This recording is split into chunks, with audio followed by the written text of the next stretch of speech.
Hey, how you going? Steve Barker from Raw Leadership, and I want to share with you another leadership tip. And I've just literally walked back through the door, having come in from Melbourne, where I've just been away for a few days doing a high performance leadership training for myself. And whilst I was there, I shared a tip with the people at my table about listening. And they were like, wow, that's a really insightful tip. And a lot of them really enjoyed it and started to use it straight away. And I was thinking as I was coming back on the train, what could be a good tip that I could share with you this week? And I thought, why not share the listening tip? It's a tip that I share quite freely a lot of the time, and it works. It's extremely effective because as a leader, we need to truly listen with every fiber of our being to what is being shared with us. I don't know if you've ever experienced this. I know I certainly have, where you are sharing something with somebody and you know that they are not tuned into what you're sharing. They seem to be away with the fairies, their mind seems to be on something else, and you start to question, why am I sharing this? Why am I wasting my time? Doesn't this person see me as any value? Does this person not believe that I've got something worth sharing? And all of a sudden, you feel quite insignificant. You feel unseen. You feel unheard. You feel undervalued. And we don't want to do that with our team members as leaders. So this simple leadership tip of being able to listen with every fiber of our being will help you to be more intentional with your listening. Now, the tip is very, very simple. It got given to me, and I can't believe how easy it is.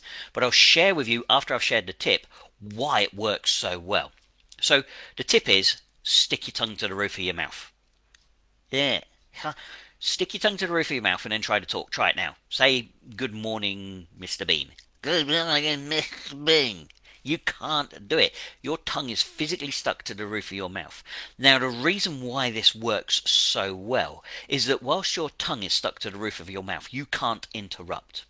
Now, a lot of people will listen with the intent of answering, or to add something else, or to give their own little version or spin on the story or what is being shared. When we listen, we want to listen with every fibre of our being, so we don't want our brain whirring away and going, oh, let's come up with an answer, because that's the moment that the other person who's actually talking starts to feel that you're not connected because you're now thinking of your response. So when we stick our tongue to the roof of our mouth, we can't actually talk. And when we feel that we want to talk, we have to physically unstick our tongue from the roof of our mouth. Now, that only takes a fraction of a second. But in that fraction of a second, what we're able to do is we're able to ask ourselves, first of all, is it my turn to talk? Am I adding any value? Why am I interrupting this person? We might want to ask a question. We might want to, get further understanding. And sometimes what I've done is I've been in that moment with my tongue to the roof of my mouth, and when I've actually unstuck my tongue from the roof of my mouth to go and ask the question, the other person's moved on. So I just make a mental note and I come back to it and I say, hey, can we just go back a few steps after they finished explaining and say, you spoke about this. Could you give me a bit more insight or a bit more understanding around that so that I can understand it better? And it's a beautiful way to be able to, not interrupt somebody. So when we're unsticking our tongue from the roof of the mouth, we're asking ourselves, am I interrupting? Is it my turn to interrupt? Am I adding any value? Am I actually going to just share something that is not overly relevant to the conversation? Can it wait for later? Because there's nothing worse, and again, I'm sure you've experienced this, I certainly have, where you get interrupted and you lose your flow. When we allow people to fully explain and we listen, they feel seen, they feel heard, but most importantly, they feel valued. And even more, if we allow them to share their perspectives first, it's even more powerful. Now, the other thing that sticking your tongue to the roof of the mouth does is in that fraction of a second, when we actually pause, there's a silence. There's a very uncomfortable moment in the conversation where nothing's being said because we've unstuck our tongue from the roof of our mouth and it feels like a fraction of a second. I'm really going to emphasize it right now. That was just 2 seconds. I heard my clock clicking away. That was just 2 seconds, and for me personally, it felt like forever. But for the person who's listening, it doesn't feel that long. And this is where the magic happens, because the person who's already doing the talking, when there's a break in the conversation, when there's that moment of silence, that pause, it's the person who's talking who feels most strongly that they should continue talking. Now, what they do is they will then chunk deeper into their story. Now, this is what we call in the coaching world chunking down. It's a very powerful tool, because 9 times out of 10, people will share what they believe is safe. So they'll go at the safe level. They'll share what they think they can get is going to be comfortable for them to share. But if they're sharing something that's quite deep and complex, those moments of pause, those quiet moments, mean that the other person who's doing the talking carries on talking, but they go, wow, no, Steve must want more information. He wants me to go deeper. So what do? They go a layer deeper into their story, and a layer deeper. And the more that we hold this space for people, the more they share with us. Now, it can be quite uncomfortable, and it can feel really quite weird. So, non-verbal cues like, maybe even moving your hands or changing your facial expression, or maybe even just saying, yeah, please continue, tell me more. Because what that does is it engages the person to share even more. But as the listener, we are truly listening to what they're saying. Now, I've had people say to me in the past, is it okay if I take notes?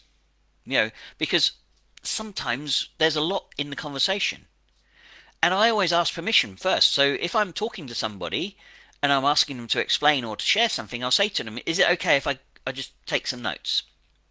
And if they say yes, that's great. And if they say no, that's equally great. It just means I have to pay even more attention. But what I'm doing is I'm creating that safe environment by asking their permission. Is it okay if I take some notes? So when we're listening, what we want to be able to do is we want to be able to create this very safe, inclusive, almost exclusive, just for us, the people in the conversation, to be present to that moment. And it really brings home that as a leader, we're listening because we care. We listen because it's important that you have your say, that the other person gets to share whatever it is that they want to share without being interrupted. And it is an amazingly powerful tool to be able to use and connect with people. So that's my tip. It's tongue to the roof of the mouth. I told you it was really simple.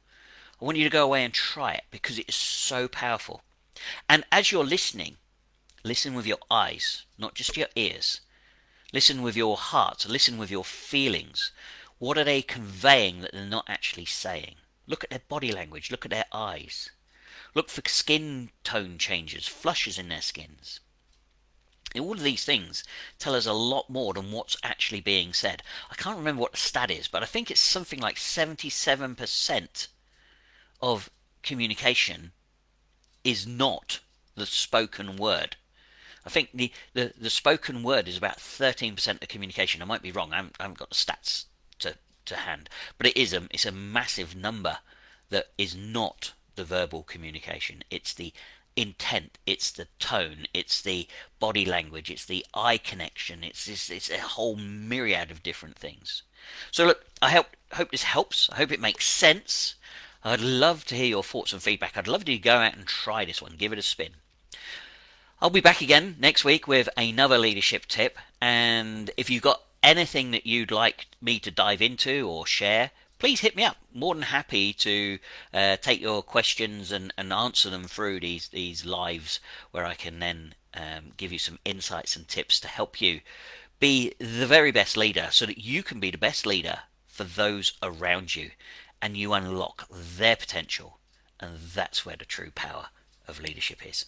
All right, till we chat again, stay safe. Thank you very much.